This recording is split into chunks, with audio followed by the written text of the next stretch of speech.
welcome to this week's Assist, sponsored as ever by Free Super Tips. I'm Warren Ashurst, and I've been joined again this week by Dan Childs and Tom McGarry to look ahead to the weekend's domestic action. It is, of course, the final week of the Premier League season, and there are also 3 EFL Playoff finals to look forward to as well. So a lot to get through, but we've also got a lot to reflect on. And Dan, we can't start anywhere else but with you for the Europa League final, of course, that we saw on Wednesday evening.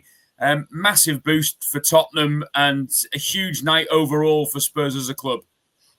Absolutely huge. I mean, the season, as we know in the league, has been an absolute disaster for a long time. The eggs have been in the Europa League basket, and to get to the final and then not have your 2 main creative attacking players, Kulusevski and Maddison. I got to say, I didn't really fancy Spurs going into the match, but they kind of won the game in the only way they could do, really, with turning it into an ugly affair and nicking it, if you like, and defending for their lives really throughout that second half. But no, it'll be huge for the club, as we can, there's a lot of, both United and Spurs have got a lot of areas they need to rebuild. That's obvious. I don't think they're as bad as the league position should suggest. I think that a lot of that is factored in by both teams, really. Not focusing on the Premier League and focusing on the Europa, but there's clearly areas that need improving for both clubs. And Spurs getting in the Champions League with the money and the prestige that comes with it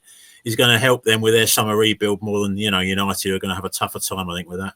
Yeah, I was going to say, in contrast, Tom, it's a massive setback for Manchester United. We've heard probably more about what's going on off the pitch in terms of finances at Old Trafford this season than we have about what's going on it. And this will be a major setback for them. It will. I mean, Manchester United can still attract good players because it's Manchester United and the prestige that comes with that. But not being in the Champions League, not being in Europe of any kind, and the way they've performed domestically this season, if you're a player, you're going to have a pause for thought, aren't you? And think, am I going to go there? Where is this club going? How long is it going to take them to get back to the level we expect them to be? And maybe if you've got a choice between Manchester United or, say, Tottenham now, or even, an Aston Villa and Newcastle and Nottingham Forest, perhaps. Maybe you would think, maybe I'll go there and I can play Champions League or some kind of European football, whereas at Old Trafford, you've got none of that, and you've got all the baggage and the pressure and the scrutiny that comes with being a club of United size. Just a quick word, Dan, finally, in terms of the Europa League on both managers. Firstly, Ange, staying or going, do we think? I think he'll stay now. I always thought it would be dependent on whether Spurs won the trophy. I know there's been a lot of reports saying that Spurs would look to make a change come what may. But I just think, Daniel Levy's relationship with the Spurs fans still isn't great. And it's not going to be improved if he sacks Postecoglou off the back of winning the first major trophy in 17 years. So whether it's the sensible and the right decision, I wouldn't like to say, but I do think he'll probably keep his job. In terms of Amorim, are you in the camp? A lot of sort of former Manchester United players seem to be in, where they're saying, well, actually, you're going to have to give him another season. Yeah, I think that he certainly needs a transfer window at the very least, to mould the squad to his liking. He's coming. He didn't really want to come in, did he, in the middle of the season? But United wanted him to come at that point. That he hasn't got the players to play the style of football that he wants to play. He's kind of shoehorning them into to his preferred formation at the moment. And look, there's so much, opinions can just change on slight details, can't they? Van der Ven doesn't make that astonishing clearance off the line. United equalise, and the way that the momentum of the game was going, they're probably going to win, and we're having a totally different conversation. But certainly, I think he should keep his job for next season. We've got to also talk as well about the last final, which came, of course, last weekend of the domestic season, as Crystal Palace, of course, pulled off another upset, another 1-0 victory, Tom. But overall, you could point to certain instances through the game. Maybe Dean Henderson should have been sent off. Of course, City missed a penalty, but the vast majority of the neutrals would have been highly delighted with Crystal Palace winning the trophy for the first time. I certainly was. I love change. It's been a really good season, hasn't it? For that, with Newcastle winning the EFL Cup, Palace the FA Cup, and now Spurs picking up the Europa League. But yeah, Palace game plan worked superbly. Oliver Glasner, he's tried to fight fire with fire previously when he's come up against Pep Guardiola. We saw that last month in the league where they were beaten 5-2, but did lead 2-0 in that game. And he was more pragmatic in this match. We know he's got the attacking quality and pace on the counter-attack to hurt the very best teams. And that's what proved to be the case. It was a brilliant goal that ended up winning the contest from Eberechi Eze. And then obviously Dean Henderson had a big role to play. Maybe a red card, maybe wasn't. It certainly looked like he was out of the box when he handled it. But then he goes on to save the penalty, produces some more good saves in the match. And yeah, I was really pleased for Crystal Palace. It's tongue-in-cheek saying, I'm happy that Palace won. But it is nice to see change, isn't it, at the top of different teams picking up silverware.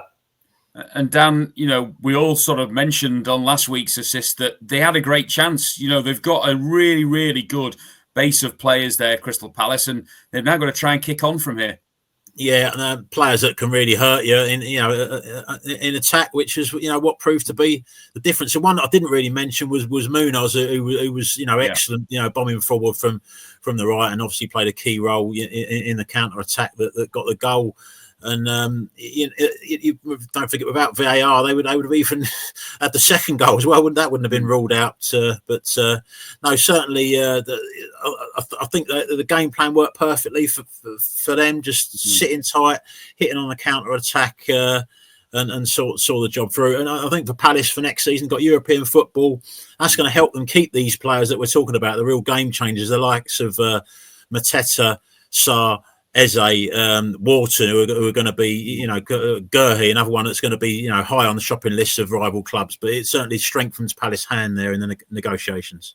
Certainly does. Big congratulations then to Tottenham and to Crystal Palace for their cup success. We're going to turn our attentions then to the league now as we look forward to the final weekend of the Premier League season. All the games kicking off, of course, at 4:00 on Sunday. And our big match this week takes place at the City Ground with two teams still battling it out to try and qualify for next season's Champions League as Nottingham Forest take on Chelsea. Forest 2-1 to claim the victory in this game. It's 6-5 Chelsea, and the draw is 11-4. Just 1 point separating the two sides in the battle for Europe at the moment. Tom, how do you see this one? Because, Forest, they showed a bit of guts last week to get that win against West Ham when everybody thought maybe the chance was gone.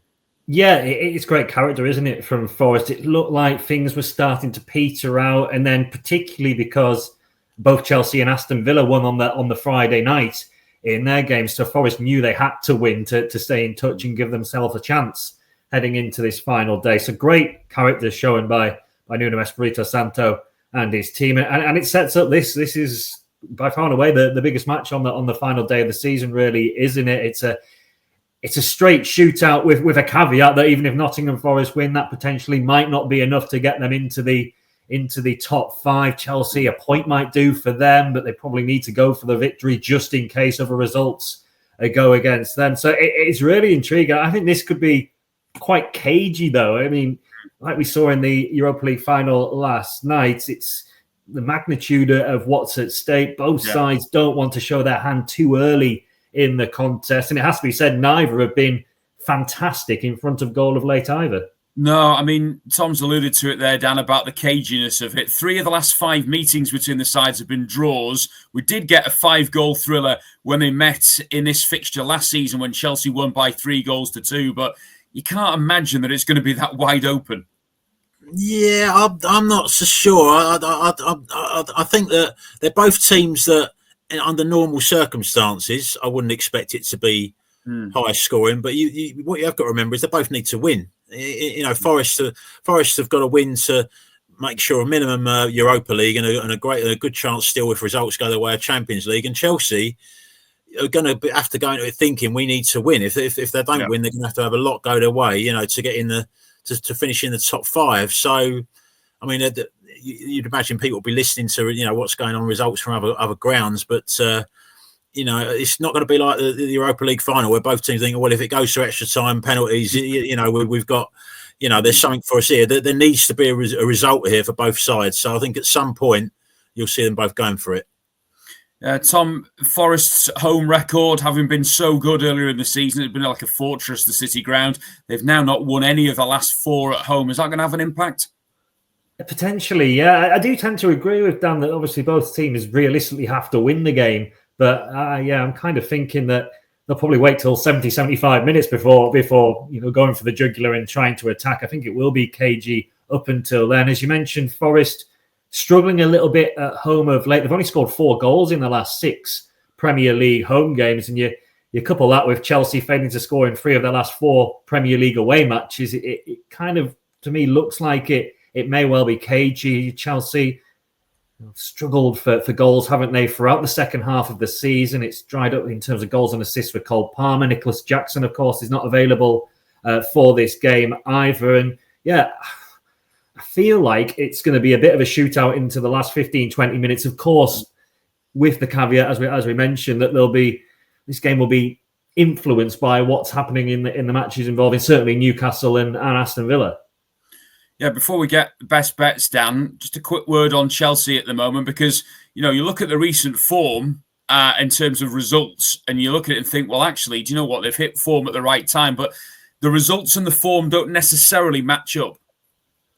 No, and it depends what form you're looking at as well. I looked at their away form, and the last 10 away games in the Premier League, they've got 6 points, and only 1 win. So that is, to me, that would be majorly concerning when you're going into a game that I've just said is probably a must win for them. To get in the top 5. Lost didn't they, at Newcastle in a massive game as well last weekend. So you've got to remember Chelsea were being talked up and certainly were in the title race, weren't they? Around going into the Christmas period, and there has been quite a drop off in the second half of the season.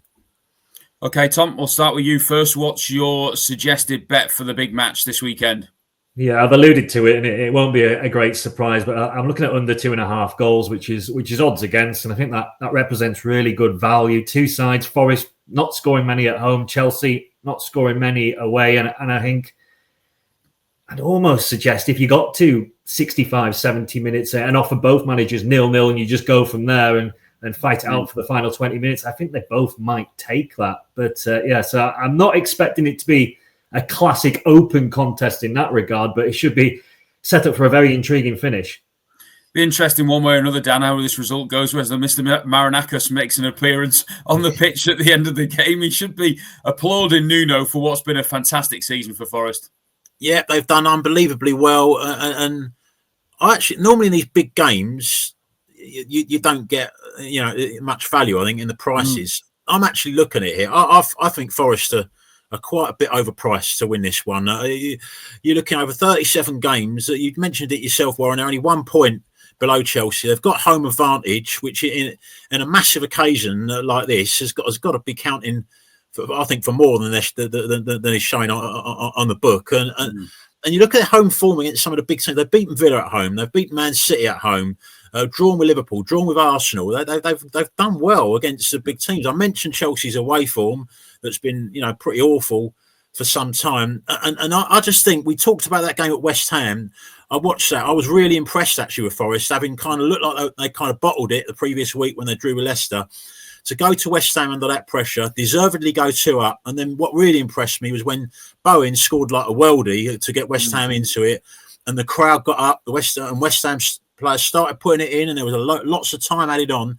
The way that Forest managed that game, kept calm under pressure, keeping the ball. I mean, watching Spurs last night, it was panic stations really, to try and hang on. And Forest dealt with a huge high pressure situation really, really well. And I think there's a case of them. They've been the hunted, haven't they? They've been in those higher positions early in the season. Now they're the hunter. And I think they're coping with that psychologically better. And I just think for this one-off game at home, those odds 2-1, to win a one-off game at home that they need to win, I would take that. I think that's a good bet. Yep. Just a reminder, of course, that all of the games kick off at the same time, but the big match of the Sunday final day is Nottingham Forest against Chelsea at the City Ground. We're going to look at the rest of the Premier League fixtures now, and we'll go through in alphabetical order. So we'll start off at the Vitality Stadium, where Bournemouth take on already relegated Leicester. Bournemouth 3-1 on to win the game. It's 7-1 Leicester, and the draw 17-4. Jamie Vardy wrote the script himself, it would appear, last weekend. I wonder whether Danny's going to finish off with an away goal to celebrate his last match for Leicester. Quite possibly. I mean, those odds. I mean, Bournemouth have clearly had a much better season than Leicester, but 3's on for me is that looks quite a bit too short to me. I'm going to put it out there right now. Leicester or draw double chance. I'm going to go for here. Leicester, since have found a bit of form, 7 points, from 3 games. First time they've gone 3 games unbeaten for the entire season. Vardy, as you mentioned, has found a little bit of form, towards the end of his Leicester career. And Bournemouth have been kind of struggling at home for quite a while now. 1 win from the last 9 home games. Haven't got a chance now of getting European football after that 3-1 loss away to City. And they lost Lewis Cook to a red card in that game. He's suspended. Alex Scott got the fractured jaw. They're talking about fitting a mask for him, but it doesn't sound like he's going to play. So there's a big kind of hole in that midfield as well for Bournemouth, and their squad isn't that massive. So for this one, for me, 1-3 doesn't feel. I wouldn't be rushing to put that in an acca. Leicester or draw by double chance looks a value. Yeah, I mean, Leicester, as Dan says there, Tom, the performances have improved the last couple of weeks. Maybe just that pressure of already being relegated has kind of dropped off their shoulders.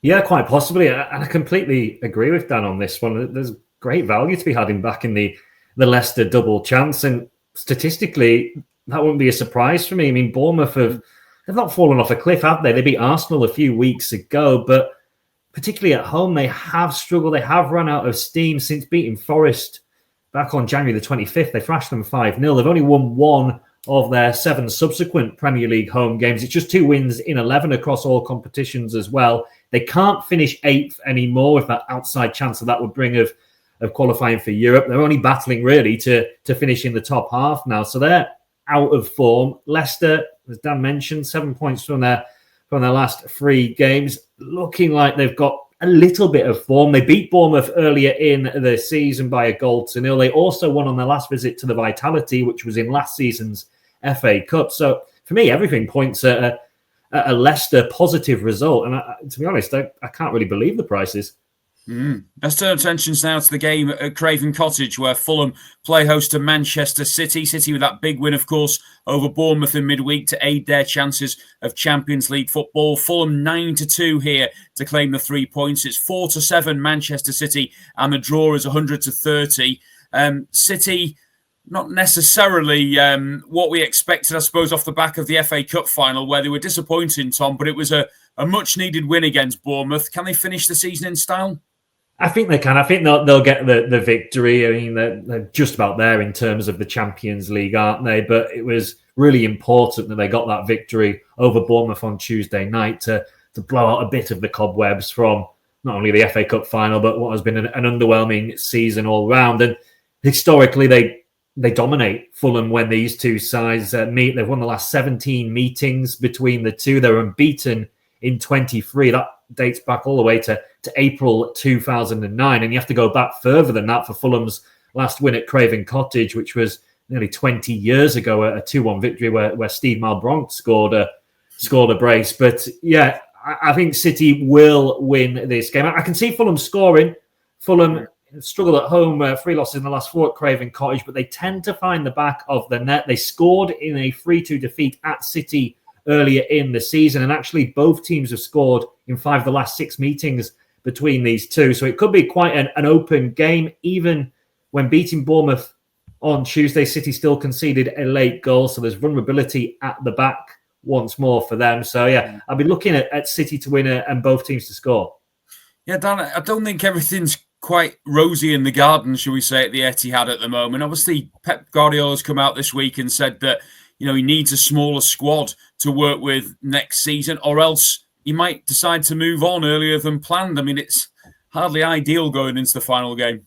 No, and I think the first thing they need to do is to focus on finishing this season, because although it might seem unlikely, stranger things have happened. I mean, if City were to lose, Villa, Newcastle, and Chelsea win, they are not in the Champions League next season. Now that's still quite a bit of jeopardy there, and that Fulham, they can't make top 8 now. But I thought that was a good result for them and a good performance. Their recent poor form to go to Brentford, who have been playing really well, and win that game 3-2. It is their last home game. Teams often want to perform and do well in their last home game of the season as well.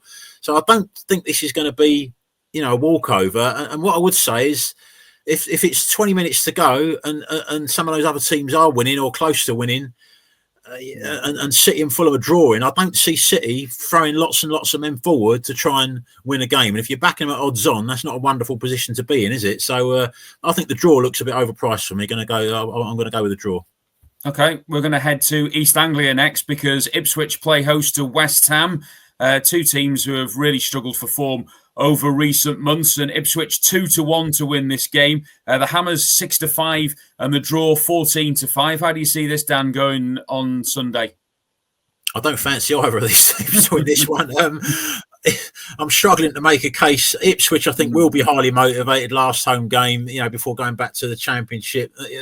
But there's not normally a problem with their motivation. It's just a little bit of a lack of quality, I think, in both boxes. And that's despite having, the big asset of Delap up front. One home win all season really speaks for itself, doesn't it? But then again, you look at West Ham. I mean, they've had one win, I think, now in the last 10 games. That was against a Man United team that were, fully on, focused on the Europa League. So they were the game against Forest as well last week. Until Bowen's goal, they offered very, very little as well in a home match. So I can't really fancy them either. I don't think either team would be that disappointed with if it finished in a draw, and that price looks quite big to me. So I'll go for the draw again. Did make me think last week, Tom, where on earth West Ham would be without Jared Bowen at the moment, because he just seems to be the only player capable of not necessarily just popping up with a goal, but also just creating something as well. Yeah, he's the only one, really, isn't he, of their creative attacking players that has consistency. I mean, you see flashes, don't you, from players like Kudus and Lucas Paquetá when he's involved. But Bowen you can rely on to, get double figures for goals and maybe double figures for assists or close to that in any given season. I do fancy West Ham to win this game, not based on them ending the season strongly or looking a particularly cohesive unit under Graham Potter, but purely how bad Ipswich are. And they've got criticism at Ipswich. I think they've got away with it slightly this season compared to Leicester and Southampton because there's a newness. They had the back-to-back promotions, but I've been really disappointed by them, particularly since the turn of the year. They've lost all 8 of their Premier League home games in 2025, conceding 25 goals. As Dan mentioned, they've only won once at home all season.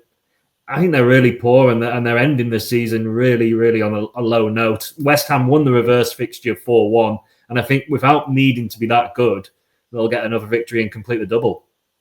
There will be certainly a party atmosphere at Anfield on Sunday, not just in the home end, but also in the away end, because it will be, shall we say, curtain raiser for the curtain raiser, because these two teams will meet in the Charity Shield, the Community Shield even. I'm going back too far in my memory there. In terms of the Premier League winners, Liverpool up against FA Cup winners, Crystal Palace. Liverpool 4-11 to win this game, 11-2 Crystal Palace and 5-1 the draw. I did see a Liverpool fan tweet this week, Tom, that maybe they should just scrap the game and all just enjoy a few tins on the in the stands, and that includes the players along the way as well. It will be a party atmosphere. Will there be goals in it as well? I think so. I mean, it should be a really enjoyable occasion all round for everyone. Palace will take a good travelling contingent, and Liverpool supporters will all be there. They want to see the trophy lift at the end of the game. The match itself is a bit of a side note, but I still think it'll be pretty entertaining and thrilling. Liverpool's last 4 Premier League games have featured 19 goals. I think they'll be a little bit more switched on in this match than, say, they were in the away games against Chelsea and Brighton, because it's at home. It's the final match of the season, potentially 1 or 2 goodbyes. Certainly Trent Alexander-Arnold, whether or not he is or not involved. But I think, it should be pretty entertaining. Palace don't have a great record against Liverpool. They've only won one of the last 16 meetings. And at the end of a really emotional week, winning the FA Cup, then they managed to beat Wolves at home, coming at Selhurst Park on Tuesday. This might be a bit of a step too far for them in terms of getting anything from the game. But when you've got Eze in fantastic goal-scoring form, you've got likes of Mateta, Munoz, there's so many attacking players in this Palace team. They can contribute, and it could potentially be the game of the final day. Yeah, it's interesting that there's probably only one thing to play for here, Dan, and that is Mo Salah trying to beat the record for goals and assists over the course of a Premier League season. Not quite happened for him over the last few games. He's got one more chance. Yeah, I think every chance he could get it. I can see a better Liverpool performance here. They're going to want last home game and lifting the trophy at the end. I don't think they're going to want to be doing that off the back of a poor performance. Rested quite a lot of players for the game at Brighton in the week and didn't really look at it. Although Brighton had to come from behind, probably were worthy winners. But I think Liverpool, they've been at it once, I would say, since they got knocked out of the Champions League when they beat Spurs 5-1 in the game that they clinched the title in. I think they'll probably be at it here against Palace, who their midweek result against Wolves. I think you've got to remember in that Wolves actually rested a lot of big players for that game, made Palace's job quite a bit easier. I could see Palace with the threat we mentioned earlier in the show, the attacking threat they got scoring, and increasing the overall goal tally. So that's why to boost the price, I'll go Liverpool to win over 3.5 goals. I think a high scoring Liverpool win likely. Well, it might be a party atmosphere at Anfield. It's going to be a bit doom and gloom at Old Trafford, you imagine, for Manchester United's final Premier League game of the season. Off the back of that defeat in Bilbao, they play host to an Aston Villa team who might be celebrating Champions League football on the pitch at Old Trafford at the end if results go their way. United are 16-5 to claim the victory. It's 8-11 Villa, and the draw is 16-5. You can't help but think, Dan, that United are just going to be so flat after what went on Wednesday night. Yeah, incredibly. It's just a hugely demoralising experience for them, isn't it? And I just don't see how they're going to get up for this game and produce, a performance that will get them anything. Villa are absolutely on it. I mean, it's kind of a bit under the radar, really. They've won, I think, 8 of their last 9 league games. Just to get them into this position where they've got a chance of Champions League football, and that's remarkable considering they've had during that period. They've had, Champions League 2-legged tie against PSG, the FA Cup semi-final. They lost against Palace, but they had all these distractions, and they've still, finished the Premier League season, incredibly well. And I can see that. Yeah, I think it's just if you could handpick a game, last game of the season, you wouldn't be, go far away from Man United away at this point. So no, Villa to me will probably get the job done. To improve get a value bet, I'll go with Ollie Watkins, who's had another fantastic season for Villa. 5 seasons in a row now. He's reached double figures. 16, I think he's got this season. Watkins has scored the first goal at 9-2 for me. I suppose Villa are probably something that Manchester United are looking at enviously at the moment, Tom, because not only have they got a top quality manager, they've got a squad packed with entertainment as well as quality players. They're a well-run club. They're going in the right direction. This is everything that Manchester United want to be sort of aiming towards. Ironically, for years, Villa have been looking the same way at Manchester United. Absolutely, yeah. It's very strange, and I think obviously Tottenham were the big winners in the Europa League final on Wednesday, but Villa, it's probably benefiting them that Manchester United lost that game, so they will be on an even lower ebb coming into this one. I'm backing Villa to win, but the prices aren't that great. But it's hard to look at anything other than a pretty routine Aston Villa victory at Old Trafford. I mean, United 2 points from their last 8 Premier League games, and that's setting aside the disappointment of losing the Europa League final. They've lost 9 of their 18 home games in the league this season as well, including the last 2 against mediocre Wolves and West Ham sides without scoring. So, yeah, Villa on that fantastic run in the league that Dan mentioned. I mean, the only game they lost during that period was against Manchester City, and it was a 94th minute goal from Matheus Nunes that won that game. So otherwise, Villa would be in an even better position in terms of getting into the Champions League. Villa have got to go in with the mindset they win this, they're going to get in. They've got to think that and hope that they the odd result, or what I think is one result they need, isn't it, goes their way, and they will be in there if they win. So, yeah, I think there's plenty of positivity surrounding Villa, and they should win this game. Another team, of course, looking to qualify for the Champions League next season, and Newcastle, they're at home at St James's Park against Everton. Newcastle 3-1 on to win this game. It's 15-2 Everton, and the draw is 9-2. I mean, when you consider Newcastle's home form this season, Tom, it's a game that people will look at and think they should win. I would just say that, if there's a team that you don't want to play, who've got nothing to play for, I suggest their well-organised David Moyes team is probably sort of low on the list.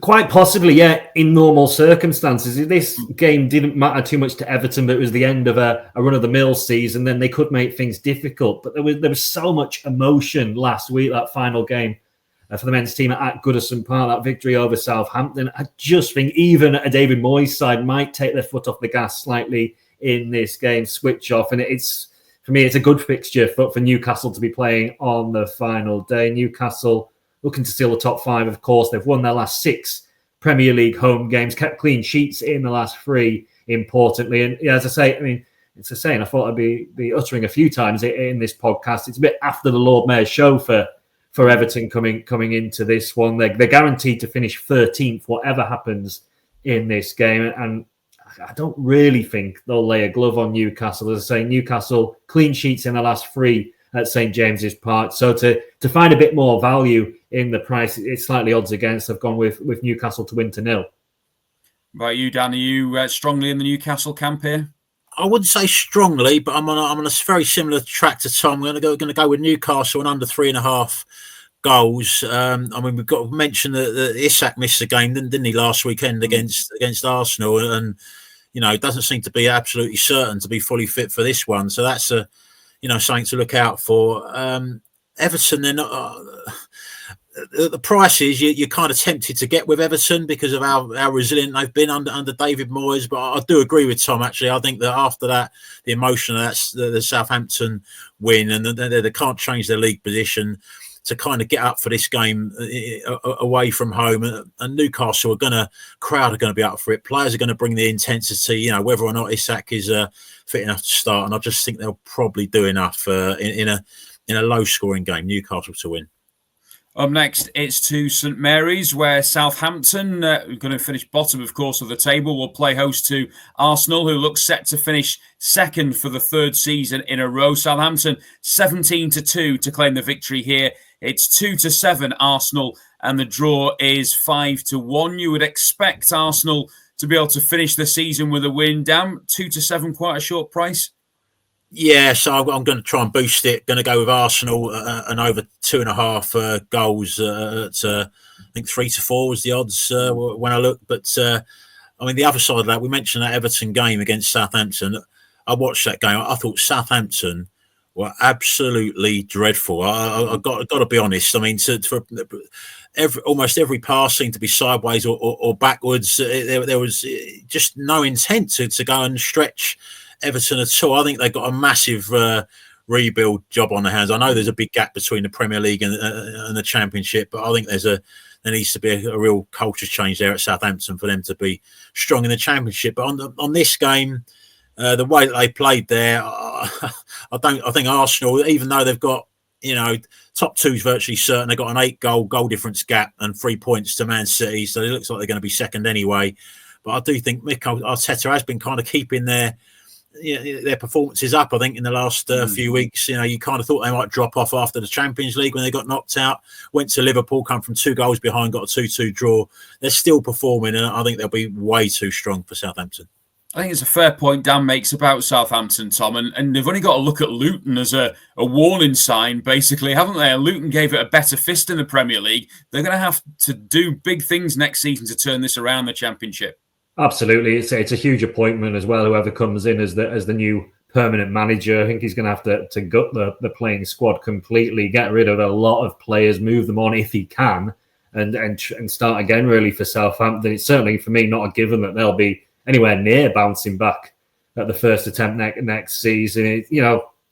It's difficult, and this game is going to be difficult for them as well.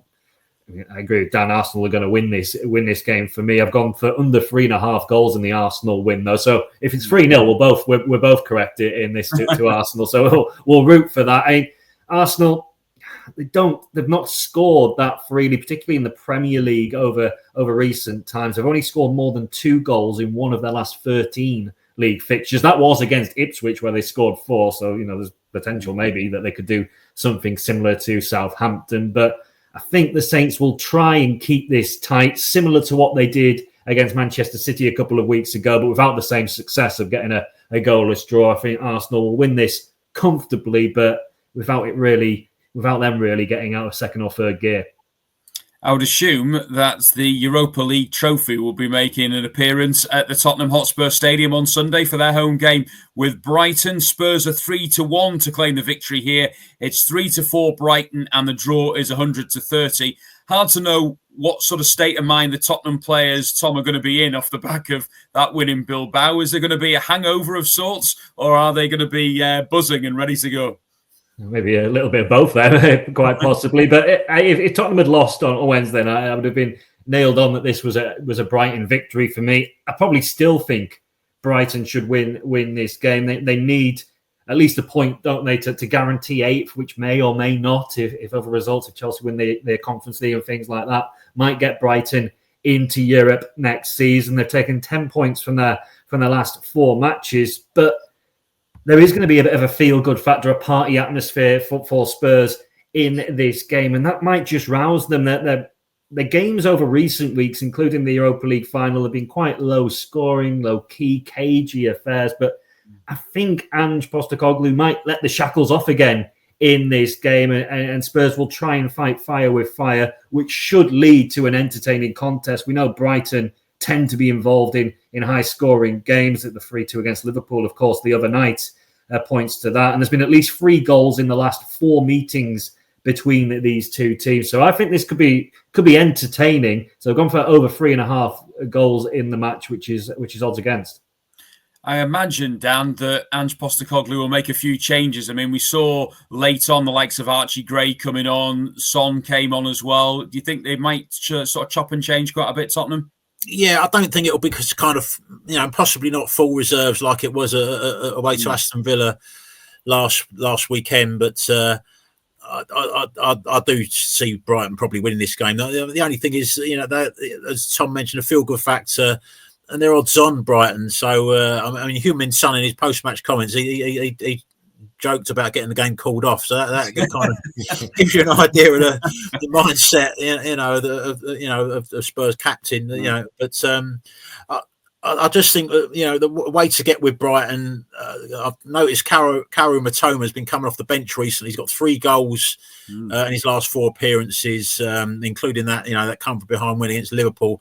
It wouldn't be surprised, with that kind of impact, if he's going to get a start here at the weekend. And he's 2-1 to score any time. He's into double-figure goals for the season. Had an excellent season, so that's what I've gone with.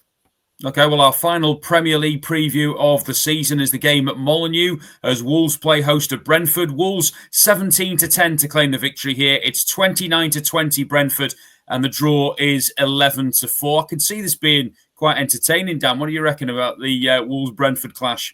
Yeah, entertaining, and I fancy Wolves, actually. Wolves on the draw no better evens.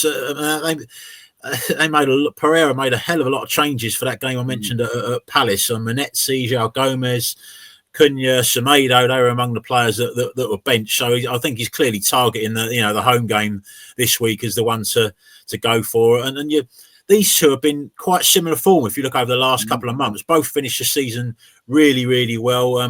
Brentford had the setback of losing at home to Fulham last week. That's kind of put them in a tough situation now in terms of trying to finish 8th. They've still got an outside chance, but I just think that Wolves with home advantage and those big players coming back, they're the bet for me. Wolves draw no bet. If you're to believe transfer rumours, Tom, it could be the last game for some players for either of these two teams. The likes of Cunha and Mbeumo and Visser have been linked with other teams. Are we going to finish on a high with an entertaining game?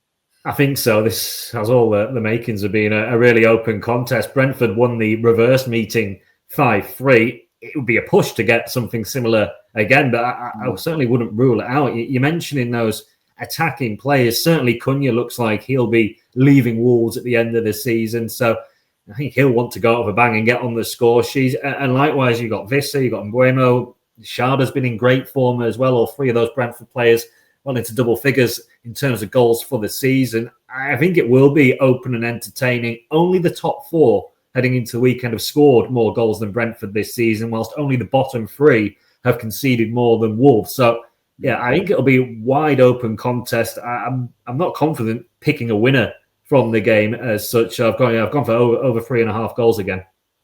Okay, well, that is the Premier League wrapped up for the final weekend of the season. Next up, it's to Wembley for a look at the EFL Playoff finals. Do you want football free bets? All the best offers from your favourite bookmakers can be found in one place. Check out racingpost.com/free cash bets to find out more. Racing Post, stay ahead of the field. Well, all the playoff finals, firstly to tell you, will kick off at 1 minute past the hour as part of the EFL's Every Minute Matters campaign. That's to encourage more people to learn CPR and ultimately save even more lives. So it means, firstly, that the Championship playoff final on Saturday will kick off at 1 minute past 3 as Sheffield United take on Sunderland. And the 90-minute prices are Sheffield United 11-8 to claim the victory, Sunderland 23-10. And the draw is 2-1. Dan, we'll start with you with the big one in the Championship. Ultimately, you would say that Sheffield United have probably been the better of the two sides across the season. The fact that we've had some of these random results in final, I say random, but, maybe the sort of lesser fancy teams winning, I just wonder whether we might get that again. Yeah, you've got to judge every individual game, haven't you, on its merits. I fancied Sheffield United at the start of the playoffs. Haven't seen anything in the semi-finals to change my mind. I'm going to go with. I think they're probably overpriced to win in normal time, but I'm going to play it a little bit safer and go for Sheffield United to be promoted. 14-point gap between them over the course of the season. Effectively, that was 16 points because Sheffield United had 2 points deducted. The confidence from beating Bristol City 3-0 home and away. Sunderland lost their last 5 games of the league season. I know they've bounced back and got past Coventry, but I watched both legs. They didn't impress me over the 2 legs, I've got to say. They played with a very low defensive block, sort of profited from a bad error, a back pass from Coventry in the first leg and nicked the win there.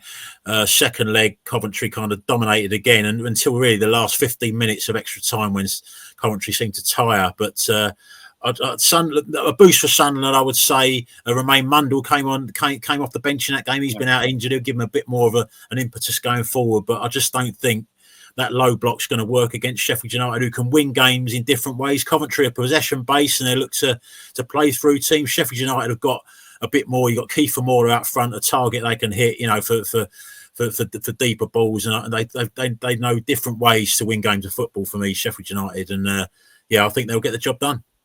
It was 1 win each in the league this season. Sheffield United with a late winner at Bramall Lane. I was actually at the Stadium of Light on New Year's Day for Sunderland 2, Sheffield United 1. And, across the board, probably those 2 games very evenly matched. But as Dan says, Sheffield United over the season, Tom, you'd say a bit more quality about them. Yeah, absolutely. And I agree with Dan. I'm going all in on Sheffield United to win in the 90 minutes because I think the price is really tempting there. Usually, and it'll probably prove the case again in this game, but it tends to be tight, the Championship final. I always find it really hard to call, but going into this one, I do just think there's a gap between the two teams. Sheffield United 14 points better off than Sunderland come the end of the regular season, and they've really got themselves together again. Chris Wilder and his team after that blip in April, which ultimately proved costly in securing automatic promotion, but they were comprehensively better than Bristol City across both playoff semi-finals. And as Dan mentioned, Sunderland, bar 15 minutes at the end of extra time at the Stadium of Light, really struggled against Coventry, just got over the line. And I think Sheffield United will have too much quality, particularly when you look at the strength in depth. I think Sheffield United's bench, the options they have, the rotation they can bring in is just more than what Sunderland can offer. So I think Sheffield United will win this game. Okay, we're going to move on to League One now, and that playoff final is on Sunday at 1 minute past 1, and it's an all-London affair as Charlton take on Leyton Orient. As far as the prices are concerned for this clash, well, Charlton are 6-5 to claim the victory in 90 minutes. It's 12-5 Leyton Orient and 11-5 the draw. Tom, we'll start with you with this one. I would suggest two evenly matched teams going into this, and a hard one to call. Yeah, two teams that have been in fantastic form as well. Charlton 3 defeats in 24. Leyton Orient unbeaten in 9. Both hard-fought semi-finals they had to come through to reach this stage. A late goal from Matty Godden getting Charlton through against Wickham, and Leyton Orient needing extra time and penalties to see off Stockport. It is a hard game to call, but I'm just leaning towards Charlton for me to get the promotion. They won both league meetings between the two sides across the regular campaign, only just 1-0 and 2-1, and Leyton Orient, for what it's worth, did win an EFL trophy meeting between the two sides. But I think Charlton, Nathan Jones will just get enough out of his side to grind out the victory, and I think Charlton might be able to get the job done inside the 90 minutes. This is a really tight one to call. I mean, I heavily fancy Sheffield United in the Championship one, but this for me will be really tight and tense, but I'm leaning towards Charlton. What did you make of their performances in the semi-finals, Dan, in terms of going into this one? Well, I thought by far the higher quality, football on display was in the semi-final between Orient and Stockport. I watched both those games, both excellent matches. I mean, either team, could have got through it. Stockport been in unbelievable form, towards the end of the season, but Orient matched them, over both matches, and they were absolutely nerveless in the shootout as well. It may even come to that in the final. I thought at the home end there at Edgeley Park, to win that shootout the way they did, 4-1, and the goalkeeper come up trumps. He's a great shot stopper on loan from Spurs, Keeley as well. So I do think, in a shootout they'll have a good chance. I wouldn't even be surprised if they did it before then. I just think they're overpriced, Orient, for me to, that's what I'm going to go with, Orient to be promoted. They've been playing with jeopardy and doing it well for quite a while. They had to win the last 6 games of the regular season to just finish above Reading in the race for 6th place. So they've been they're battle hardened, if you like. And that ding dong semi, as I mentioned, against Stockport, they came through it. Charlton semi against Wickham, two really, really dour matches, and they've kind of got it done against the Wickham team that have been out of sorts for a while. Charlton's form has to be said. I think they've lost 2 of the last 17. So you've got to say Charlton have been really strong, towards the last few months of the season. But I don't think they've got the attacking firepower that Orient have got. Charlie Kelman, top scorer in the division. Jamie Donnelly, fantastic assister and can score great goals. Ollie O'Neill, recently back from injury, got that early goal in the second leg at Stockport. I just think they've got a bit more going forward, playing a more attractive football, and maybe on that Wembley pitch, they'll just have the edge. Okay, well, one more game left to look forward to, and it's the League Two playoff final, which takes place on Bank Holiday Monday, 1 minute past 3 again, the kickoff for Wimbledon against Walsall. The Dons are 13-8 to come out on top in 90 minutes. It's 19-10 Walsall, and the draw is 19-10. It would be an incredible story, Dan, if Walsall were to do it through the playoffs, having come so close, for automatic promotion. Are they going to do it, or are they going to fall short? No, I think they might fall short. I still think they've done well, bounced back to get past Chesterfield, but I still think there's going to be scars. I mean, one win in 15, the last 15 league games of the season, they were completely, almost looked the shoe in for the title, let alone going up automatic. And I still think that's going to be a bit on their minds here. Wimbledon have been kind of trajectory. They've been aiming for top 3, but more been heading for the playoffs for a large part of the season. Their defence is just rock solid, as we saw in the semi-finals against Notts County.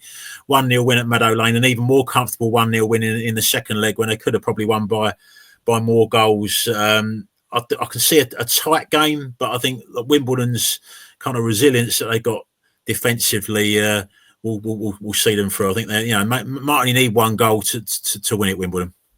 And they got a brilliant goal, the winner against Notts County, I have to say, in the second leg. And also, Walsall impressed towards the end of the game. Albert Adoma could be a player who could make an impact late on off the bench, Tom. But are you same thought as Dan? Are Walsall going to fall short here?